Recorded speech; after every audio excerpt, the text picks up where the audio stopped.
Hello everyone. The video you are about to see is of the John Henry Western show. And in his show, he discusses 10 Christian mystics and holy prophets, if you want to call them. Long dead, but who talk about specifically the last days. Antichrist, the great apostasy of the last days, and specifically the hierarchy of the church. The great apostasy beginning at the very top of the church, and we all know what that is. The papacy. Now, this show, the evidence is extremely staggering. It is shocking. In my opinion, it describes our times in this moment as I make this video to the letter.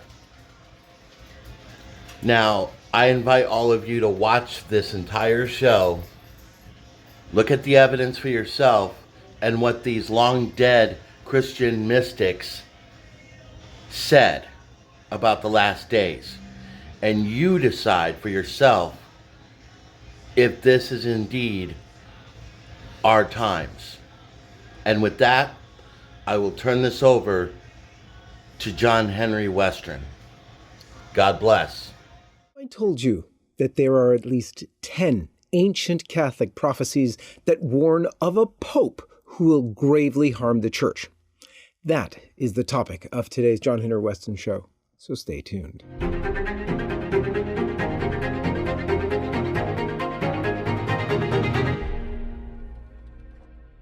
Let's begin as we always do with the sign of the cross. In the name of the Father, and of the Son, and of the Holy Ghost. Amen. Do you remember that historic speech that Bishop Joseph Strickland made a month ago, where he called out the bishops of the United States, asking them, what will it take? And it was what will it take for them to wake up and start speaking out on the fact that, and I quote, Pope Francis no longer teaches the Catholic faith. That's what Bishop Strickland said. But what he said, specifically when he said that, were these words. And these words were what inspired me to do this show today.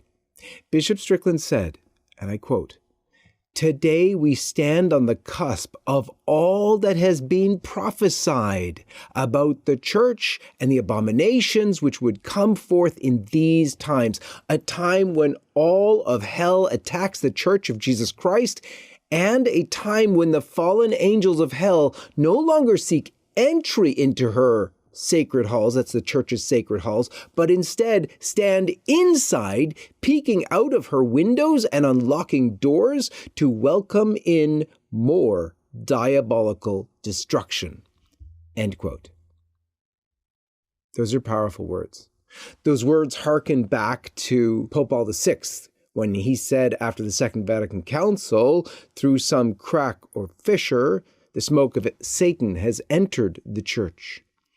But nonetheless, some people who are facing these times with Pope Francis are very confused. Some people are leaving the faith. In fact, one of the persons that I talked to a few months ago about what's going on with Pope Francis and the heresies said, if it were true that Pope Francis did these things, said these things, that it were all true about him, what's actually going on, he would leave the faith. He would no longer be Catholic. And I was like, whoa, wait. You wouldn't leave the faith. But he said he would. And then I just talked to a person a few days ago who, honest to goodness, he was thinking of entering the church, a Protestant. And I asked him, like I like to, because I like to ask, what's the hardest thing? What's still keeping you? What's you have one big question still, because I want to help. I love that. His question was not about Our Lady or about the sacraments or about communion actually being the body and blood of Christ. I was like, that's what I was hoping for, waiting for an answer, but it wasn't. It was Pope Francis. How do you square Pope Francis being the Pope and teaching all these things when it's not? And I was like, whoa, that is a good question. That is a hard question. So let me show you some of these prophecies that have been made to warn about what's going to happen. Do you remember Christ, before the apostles were to see him go and suffer and die and be brutally killed, arrested and judged and sentenced and killed, and just the most disgusting thing? But before that, what did he do with Peter, James, and John? He took them up the mountain and he showed them the transfiguration, himself in glory, so that they would not lose faith. So Christ has warned his church about the possibility of an anti-pope or evil pope coming. In fact, there have been anti-popes in the past, but they're in such ancient past to us that it doesn't even make sense. So then, what about this time? Well, Christ himself warns in Matthew 24, verse 24, there will arise false Christs and false prophets, and they will show great signs and wonders, insomuch as to deceive, if possible, even the elect. That means even the faithful. In fact, if you look up the Catechism of the Catholic Church, number 675, this is the 92 Catechism, it'll say these words: before Christ's second coming, the Church must pass through a final trial that will shake the faith of many believers. The persecution that accompanies her pilgrimage on earth will unveil the mystery of iniquity in the form of a religious deception, offering men an apparent solution to their problems at the price of apostasy from the truth. The supreme religious deception is that of Antichrist, a pseudo-messianism by which man glorifies himself in the place of God and of his Messiah come in the flesh. So, as you can see, the church already, Christ officially, and the Catechism warn of the church not ascending into glory and ending up, holy pope after holy pope after holy pope, and then in glory she tried. No, actually, the church is betrayed. In fact, Pope Benedict talked about that betrayal. He talked about the wolves inside the church. In fact, he said the persecutions of the church are worst from within.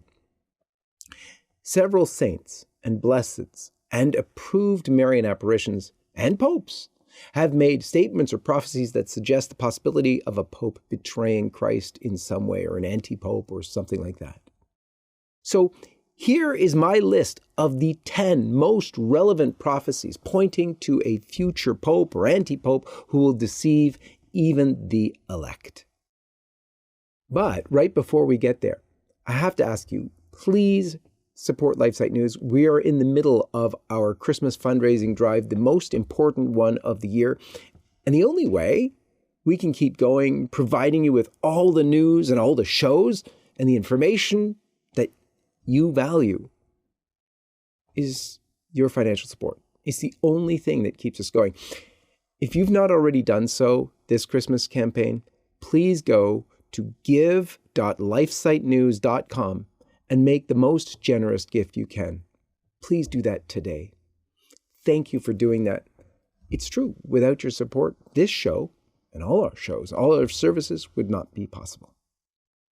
So, number 1 on our list is well known to many and is the approved apparition of Our Lady of La Salette from 1846. In that approved apparition, Our Lady of La Salette said, and I quote for you, "Rome will lose the faith and become the seat of Antichrist." End quote. Yeah, sounds like a mouthful. Let's go on to number 2. Saint Nicholas of Flue, known all over the German-speaking world as Bruder Klaus, lived from 1417 to 1487. Saint Nicholas, or Bruder Klaus, was a Swiss mystic. He prophesied about a time of great crisis in the church, and he said these words, and I quote, "The church will be punished because the majority of her members, high and low, will become so perverted." He said, the church will sink deeper and deeper until she will at last seem to be extinguished, and the succession of Peter and the apostles will have apparently failed. Isn't that interesting? He continues, but after this, she will be victoriously exalted in the sight of all doubters. And isn't that beautiful? That is true in all the prophecies. It's not doom and gloom. Yes, they warn of calamity and this infidelity and apostasy, which means a great apostasy, means leaving of the faith. But they all also promise a glorious restoration. So let's go on with our list. Number 3, Blessed Tomasucio de Foligno, also from the 14th century. Blessed Tomasucio wrote, and I quote, well, he was writing in a prophecy that he called the Worthy Shepherd prophecy. Has been dubbed the word Worthy Shepherd prophecy. He was writing about a prophecy of a future pontiff who would restore the church after a period of schism and turmoil. So he too is talking about this glorious time after a time of great apostasy. He said, and I quote, the bark of Peter is in danger and there's no one to lend it help. That's speaking of the bad times, of course. He said, during those times, the schismatics shall fall into the scorn of the Italian faithful. It says, the resplendent mantle of legitimate power shall emerge from the shadows where it was being kept by the schism, and beyond harm from the one who is blocking the door of salvation. For his deceitful schism shall have come to an end. The mass, he says, the mass of the faithful shall attach itself to the worthy shepherd. That's the new pope, who shall extricate each one from error and restore to the church its beauty. He shall renew it. End quote. So this is, as always, a hopeful prophecy. This is what happens in the church. It's not about doom and gloom. It's about hope. And before I continue, let me remind you, this is our Christmas fundraising time. Please do give generously. For U.S. residents only, you'll see the ticker at the bottom. You can text LifeSite to that number you see there, and you'll be able to make your donation that way. Otherwise, just go to give.lifesitenews.com and make your most generous gift today. Number 4 on our list is a famous prophecy attributed to St. Francis of Assisi, of course, who lived from 1181 to 1226. And this prophecy, I looked it up. You can find it. It's in a book called The Works of the Seraphic Father, St. Francis of Assisi, compiled by the members of the Franciscan order. And in the prophecy, it says this, and I quote, there will be an uncanonically elected pope who will cause a great schism. And there's that schism word again. So he will cause a great schism, and there will be diverse thoughts preached, which will cause many, even those in different orders, to doubt, even agree with those errors. End quote. So then there's another famous one. And the famous one sort of alludes to corruption in the hierarchy, doesn't quite name a pope per se. It's the famous one of Our Lady of Akita, proved Marian apparition. Our Lady of Akita said, and I quote, the work of the devil will infiltrate even into the church in such a way that one will see cardinals opposing cardinals, bishops against bishops. End quote. And there again is that theme of the infiltration of Satan into the church.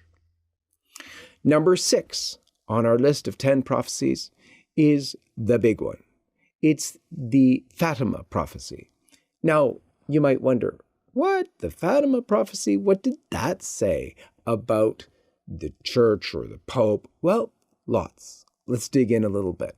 So, of course, this was given to the 3 children in 1917, and then after the 2 died, Jacinta and Francesco died, the rest was given to Lucia as she lived out her years in the convent. While the full content of the 3rd secret of Fatima is the subject of much dispute, we're going to talk about that. Because even in what was revealed. And I say what was revealed for a couple of reasons. First of all, with the visions at Fatima, you have vision and explanation. Vision and explanation. With the third secret, which was supposed to be revealed in 1960, never got revealed, you finally got it in the year 2000, and then something strange happened because you had a vision without an interpretation. And an official interpretation was given by the Vatican, but it was kind of weird. And nobody who believed and studied Fatima forever and ever believes that interpretation. And also, most of the experts believed that there's a part missing. So let's, though, read some of that third secret prophecy of what was in fact revealed.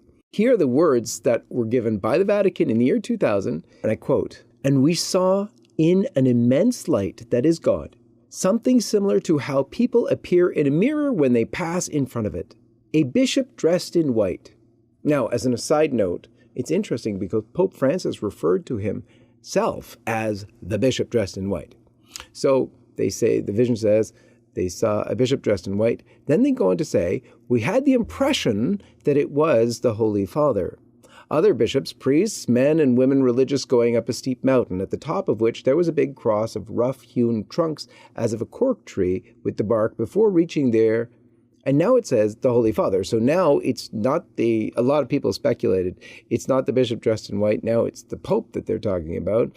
The Holy Father passed through a big city, half in ruins and half trembling with halting step, afflicted with pain and sorrow. He prayed for the souls of the corpses he met on his way. Remember that wording because it'll apply in a later prophecy. Having reached the top of the mountain, on his knees at the foot of the big cross, he was killed by a group of soldiers. And there's more to it. You can please go read for yourself the full secret, third secret as revealed by the Vatican in the year 2000.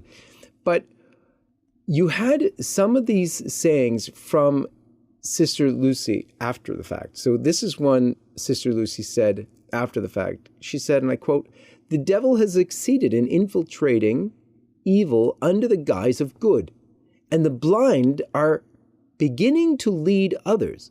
This is a danger that is most serious for the church." One of the children, Jacinta Marto, the other seer, expressed concern about priests and leaders in the church and the Pope. She said, "Poor Holy Father, we must pray much for him." And then in a 1957 interview with Father Agustin Fuentes, Sister Lucy stated this, and I quote, "The devil is in the mood for engaging in a decisive battle against the Blessed Virgin. He will succeed in leaving the souls of the faithful abandoned by their leaders," end quote. So very much to do with Our Lady of Fatima. But what about the Pope? Is there nothing about the Pope in the message of Our Lady of Fatima? And then we come to the crux of why most of the Vatican, or most of the Fatima experts will say why the message was not revealed in 1960, and why even in 2000, when they revealed the vision, they wouldn't reveal the explanation. Here, this is a quote from Bishop and Cardinal, actually, Luigi Sciappi, who lived from 1914 to 1996. He was the theologian of the papal household, and he was also the advisor to 5 popes. And this is a quote from him. "In the third secret," he said, this is Cardinal Sciappi, "in the third secret," he said, "it is foretold, among other things, that the great apostasy in the church will begin at the top." Go look it up. So then there's Father Ingo Dollinger. He was a very close friend of Pope Benedict XVI. Father Dollinger claimed that the third secret spoke of apostasy beginning at the highest levels of the church as well. In fact, he spoke to Pope Benedict after the secret was so-called revealed in 2000, because he knew this from Benedict himself. So he went to him after the secret was released and said, "Hey, what was that?" And Pope Benedict, after some pressure from him, finally just walked away or whatever. It's very interesting, though. Go to lifesitenews.com and read the account by Dr. Micah Hickson and about Father Ingo Dollinger. Very, very interesting stuff. But it actually gets more interesting still. Get this. Right before I do, let me remind you one more time. Please, please, go to lifesitenews.com, go to the top right-hand side of the page, hit the donate button and support us. Because without you, we can't do this stuff. And this is our fundraiser. We don't do many of them. We do quarterly fundraisers. That's all. We don't hound you every day. And basically, we're begging you to support us so we can keep going. Number 7 is the beloved Saint Padre Pio. Now, this is incredible because it relates directly to Fatima, and boy, oh boy, is it significant. You want the full story on this, go to LifeSite News, look up Dr. Micah Hickson, and she did this. She did it first, actually, over at 1 Peter 5. So she reveals an interview with a very famous Roman exorcist. In fact, probably the most famous Roman exorcist of all time. His name is Father Gabriel Amorth. It was an interview conducted by Jose Maria Zavala, a journalist. And Father Amorth, the most famous exorcist who ever lived, he personally knew Padre Pio. In fact, he worked with Padre Pio for 26 years. And Father Amorth claims to have learned the contents of the third secret of Fatima from Padre Pio. So I'm going to read you part of this interview from Zavala's book, and I'm just going to read excerpts from it so you get this, but it's so stunning. It really is the crux of what you might take away from this. Listen, this is Zavala, the interviewer. Forgive me for insisting on the third secret of Fatima. Did the Padre Pio relate it, then, to the loss of faith within the church? Father Amorth, the exorcist, furrows his brow and sticks out his chin, and he seems very affected by what was said. Father Amorth replies, Indeed. One day, Padre Pio said to me very sorrowfully, You know, Gabriele, that's his first name, it is Satan who has been introduced into the bosom of the church and within a very short time will come to rule a false church. End quote. Then the interviewer, Zavala, he freaks out. He says, Oh my God, some kind of antichrist. When did he prophesy this to you? Father Amorth, the exorcist, responds, It must have been about 1960, since I was already a priest then. The interviewer interrupts again. Why, that was John the 23rd had such a panic about publishing the third secret of Fatima so that the people wouldn't think that he was the anti-pope or whatever it was. And then Father Amorth gives a slight but knowing smile. And then he continues. The interviewer says, Did Padre Pio say anything else to you about the future catastrophes? Earthquakes, floods, wars, epidemics, hunger? Did he allude to the same plagues prophesied in the Holy Scriptures?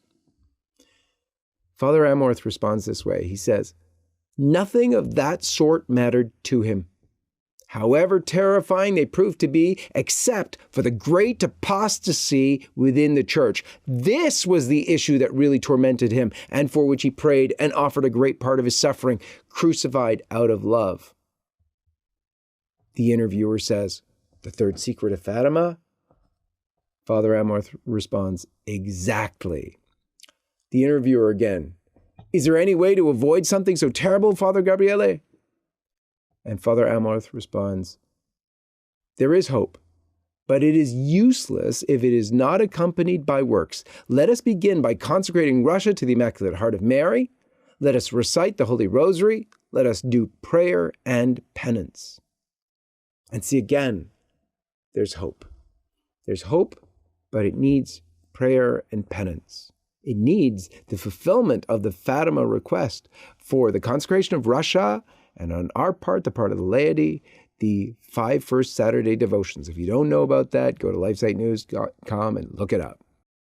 Number 8 on our list is Blessed Anne Catherine Emmerich, a mystic who lived in the 1700s to the 1800s, 1774 to 1824.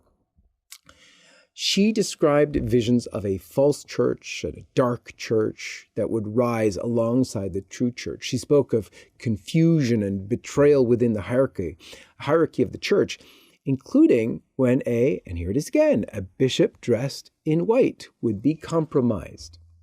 So, I'm reading from the Life and Revelations of Anne Catherine Emmerich, a collection of her visions compiled and edited by Clemens Brentano.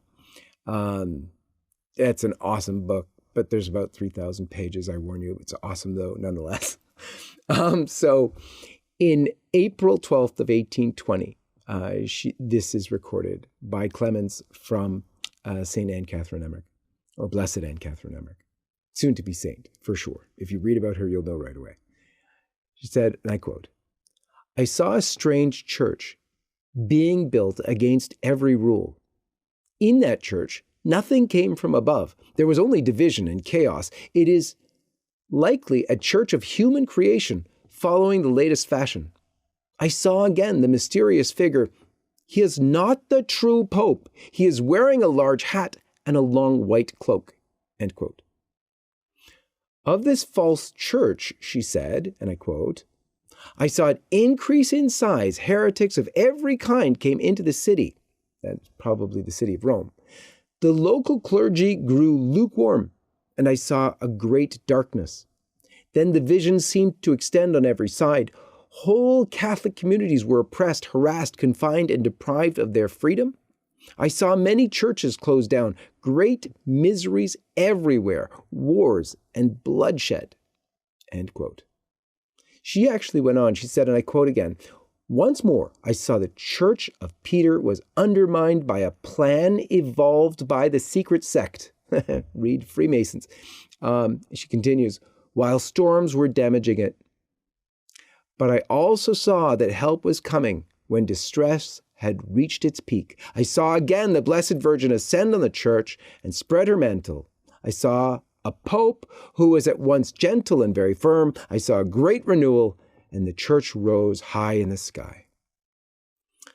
So you see again with Anne Catherine Emmerich and her visions, her stark warnings, there is a time of a distress and terrible time, a time of travail inside the church, but the restoration will come. But she makes mention of so many things about the Pope, the bishop dressed in white, about this, she talked about the baleful relationship between the two popes. That's why so many people thought, gee, I wonder if she saw what we saw with Benedict and Francis at the same time. Well, she has a little bit more on that. I'll quote again. "I see the Holy Father in great anguish. He lives in a palace other than before, and he admits only a limited number of friends near him. I fear that the Holy Father will suffer many more trials before he dies. I see that the false church of darkness is making progress, and I see the dreadful influence it has on the people. The Holy Father and the Church are verily in so great a distress that one must implore God day and night." So, super interesting. Remember, Pope Benedict, when he left, he went to another palace. He went on the Vatican grounds still, and he only admitted a limited number of friends. Very, very interesting. Let's go on. Number 9 on our list of the top 10 prophecies that speak to this calamity in the church with a pope or maybe anti-pope. Number 9, St. Pius X. Yeah, Pope himself, 1835 to 1914. Pope Pius X had a vision where he saw one of his successors fleeing Rome over the bodies of his brethren and eventually being martyred. Doesn't that sound like exactly like the message of Fatima, by the way? It certainly does. And remember, Pope Pius X dies in 1914 before the messages of Fatima. So this is very interesting. He says the same things. So in 1909, Pope Pius X had a vision. It was during an audience with members of the Franciscan order. Pope Pius X, he appeared to enter like a trance-like state. And when he regained his composure, he said, and I quote, "What I have seen is terrifying. Will it be myself? Will it be a successor? What is certain is that the Pope will quit Rome, and in leaving the Vatican, he will have to pass over the dead bodies of his priests." End quote. Wow, that does sound like the Fatima vision. 1914 vision, this is a second one that he had. This was shortly before his death. Pope Pius X had a vision which said, and saying, he said, and I quote, "I've seen one of my successors of the same name who is fleeing over the bodies of his brethren. He will take refuge in some hiding place, but after a brief respite, he will die a cruel death." End quote. So that's interesting. If you're really speculative, you can talk about how his name actually was Joseph. That is, Pope Pius X's first name was Joseph. Joseph is also the first name of Pope Benedict, Joseph Ratzinger. And so there'd been some speculation if that was the Pope. But did Ratzinger actually flee? Well, yeah, sort of. He did. You could say he quit Rome. But did he actually die a cruel death? There is actually speculation that he died. If you look it up, I'm not going to go into it here, but if you look it up, there was a vision that said Pope Benedict was indeed murdered. There's no corroboration for that from the Vatican, of course, but there's that speculation anyway. And given what's going on in the Vatican today, no one knows what to believe. And finally, number 10.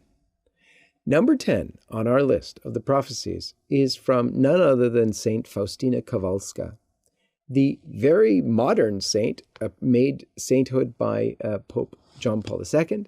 She lived from 1905 to 1938. She, in her writings, warned of persecution and corruption in the church, and I'll quote it for you. She said, "I saw the church persecuted by terrible trials. And get this," she says, "when I prayed for Poland, I heard the words, 'I bear a special love for Poland, and if she will be obedient to my will, I will exalt her in might and holiness. From her will come forth the spark that will prepare the world for my final coming.'"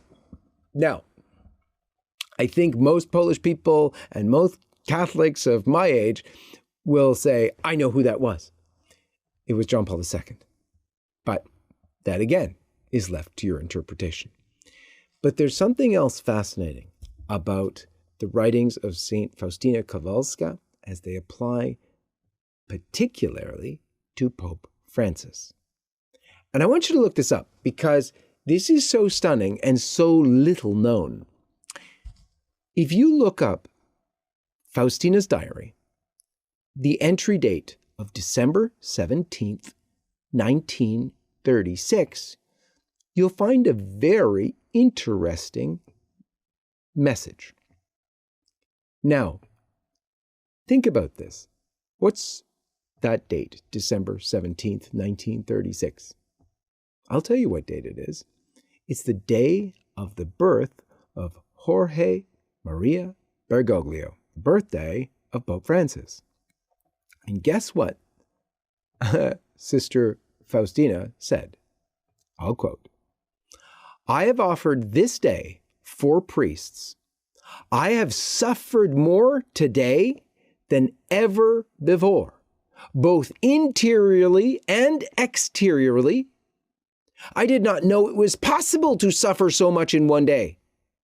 I tried to make a holy hour, in the course of which my spirit had a taste of the bitterness of the Garden of Gethsemane. I am fighting alone, supported by his arm," his with a capital H, meaning Jesus' arm, "against all the difficulties that face me like unassailable walls. But I trust in the power of his name, and I fear nothing." That's from the diary of St. Faustina. Remember, my friends, it's not doom and gloom. It is the warning of our Lord to his church about the great apostasy that's coming, very much like the Transfiguration, warning Peter, James, and John that his own crushing defeat and martyrdom was coming. And he does these things, the church warns us of these things, so we won't do what the friend I talked to some 3 or 4 or 5 weeks ago said he would leave the church. No, we're warned by our Lord himself in Matthew 24, also by St. Paul. Let me read that to you. In 2 Thessalonians 2, 3-4, he says, "Let no man deceive you by any means, for that day shall not come," that means the final day, "shall not come, except there come a falling away first, and that the man of sin be revealed, the son of perdition, who opposes and exalts himself above all that is called God or that is worshipped, so that he, as God, sits in the temple of God, showing himself that he is God." And he's speaking there, of course, of Antichrist. But interestingly, he says Antichrist sits in the temple of God, which, no, Paul was not a Jew at the time. He's a Christian. And so what is he saying is the temple of God? Was he saying that about the church? What's he saying that about? Confusing things for sure. But with all the confusion that Francis of Rome has brought to the whole church right now, that's no reason at all to leave the one true, holy, Catholic, and Apostolic Church. For LifeSite News, this is John Henry Weston. May God bless you.